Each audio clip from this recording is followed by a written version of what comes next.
আজকের এই মান্দাই কেন্দ্রে যে নির্বাচনী জনসভা, আমাদের আসন্ন লোকসভা নির্বাচনকে কেন্দ্র করে আমাদের মাঝে উপস্থিত আছেন মঞ্চে ত্রিপুরা প্রদেশ বিজেপির মাননীয় সভাপতি, যিনি একটু আগে উনার মূল্যবান বক্তব্য এখানে রেখেছেন, শ্রী রাজীব ভট্টাচার্য মহোদয়। আমাদের মাঝে উপস্থিত আছেন শ্রী শুক্লাচরণ নোয়াদিয়া, ত্রিপুরা সরকারের মাননীয় মন্ত্রী। একটু আগে যিনি সুন্দরভাবে এখানে বক্তব্য রেখেছেন, চেয়ারম্যান টিটিএডিসির শ্রী জগদীশ দেববর্মা মহোদয়। সুধীরবাবুর আমার থেকে ওনার সাথে আমার পরিচয়। এখানে উপস্থিত আছেন যার বক্তব্য আমার সবসময় ভালো লাগে, বিধানসভা তো খুব সুন্দরভাবে বক্তব্য রাখেন, জ্বালাময়ী বক্তৃতা দেন। আপনাদের এই মাননীয় এবং অত্যন্ত সবার প্রিয় যিনি বিধায়িকা শ্রী স্বপ্না দেববর্মা মহোদয়া।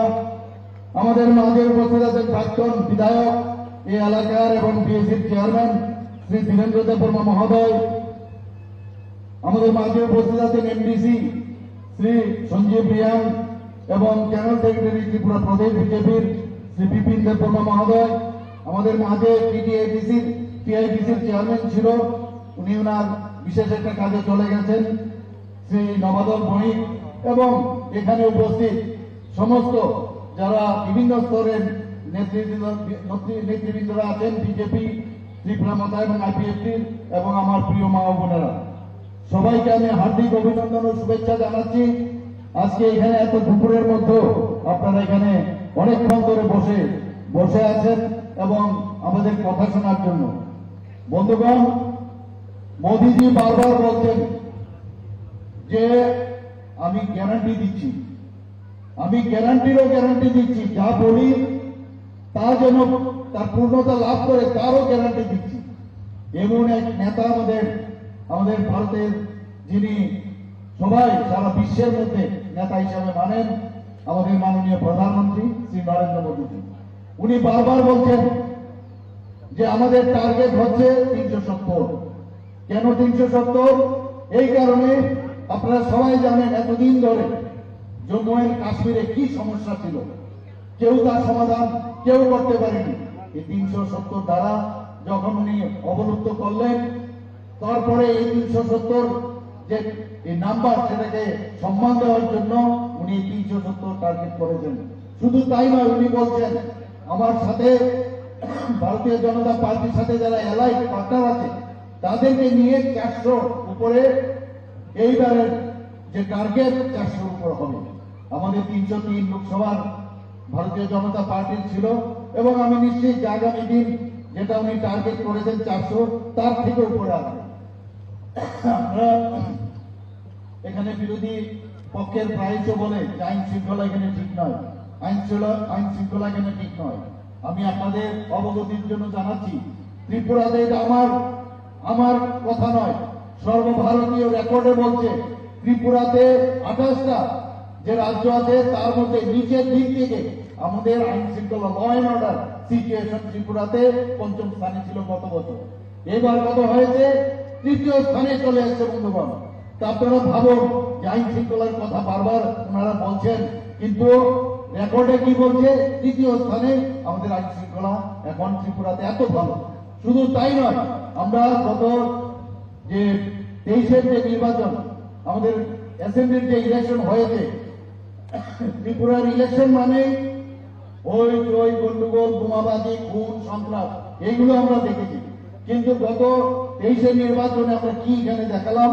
যে কোনো গন্ডগোল ছাড়া, কোন রকম অসাধু যে ব্যবস্থা সবসময় কমিউনিস্টরা এই 35 বছর ওরা করে গেছে, তার থেকেও যে নির্বাচন করা যায় সেটা আমরা কিন্তু দেখিয়েছি। এবং এত সুন্দরভাবে নির্বাচন এখানে হয়েছে। শুধু তাই নয়, আমাদের যে দুটো উপনির্বাচন হয়েছে সেখানেও আমরা ভালোভাবে নির্বাচন করেছি। কোন জায়গায় কোন রকম গন্ডগোলের কোনো খবর ছিল না। বন্ধুগণ, আপনারা জানেন যে আমাদের সরকার প্রথমে এখানে বিভিন্ন 33 রকমের আমরা সামাজিক ভাতা আমরা দিয়ে থাকি। এই সামাজিক ভাতার কত ছিল? 700 টাকা। ভারতীয় জনতা পার্টি এবং আইপিএফটি সরকার যখন এখানে আসলো, সেখানে আসার পর আমরা সেই 700 টাকা থেকে 1000 করলাম। 1000 থেকে এখন কত করেছি? 2000 টাকা। এটা আর কোন সরকার ভারতবর্ষের কোথাও এই ধরনের সামাজিক ভাতা কোথাও 2000 টাকা দেয় না। কারণ আমি যখন মুখ্যমন্ত্রীদের সাথে বসি বিভিন্ন প্রদেশের, তারা বলছে আপনারা এটা কি করে সম্ভব করলেন। শুধু তাই নয় বন্ধুগণ, এই সরকার সবসময় চায় যে সমস্যার সমাধানের মাধ্যমে আমরা সরকারে টিকতে। আগে কি করতো? সমস্যার সৃষ্টি করে এই যে আগের যে সরকার ছিল 33-35 বছরের সরকার আমরা দেখেছি, এবং মাঝখানে আমাদের যে জোট সরকার ছিল একই ধারাতে ওরা সরকার চালিয়েছে। আমরা এখানে মহিলারা এখানে আছেন, আমরা বোনেরা এখানে আছেন, আমরা 33% যাতে তাদের চাকরিতে 33% রিজার্ভেশন, সেই ব্যবস্থা আমাদের এই সরকার আমাদের করেছেন। মাননীয় প্রধানমন্ত্রী মহিলাদের সশক্তিকরণের কথা বলেন অ্যাসেম্বলি ইলেকশনে এবং যাতে পার্লামেন্টারি ইলেকশনে, আমাদের লোকসভার ইলেকশনে, সেখানে মেয়েদের মহিলাদের যেন 33% রিজার্ভেশন থাকে, তার ব্যবস্থা উনি করেছেন। আপনারা জানেন যে আমাদের অর্থনৈতিক অবস্থা যেখানে 10-12 অবস্থানে ছিল, সেখানে আজকে এখানে 5 ট্রিলিয়ন যে স্থান সেখানে চলে এসেছে। আগামী দিন হয়তো বা 3 ট্রিলিয়নে চলে আসবে। আমাদের সরকারি কর্মচারী যারা আছেন অনেকে খালি জিন্দাবাদ জিন্দাবাদ এগুলি তো করতো। আমরা দেখলাম সকালবেলা উঠে রাত্রেবেলা পর্যন্ত খালি জিন্দাবাদ জিন্দাবাদ করতো। তারপরে কি বলতো? 1% দিয়ে দিত। আর আমাদের সরকার, ভারতীয় জনতা পার্টির সরকার যখন প্রতিষ্ঠিত হয়,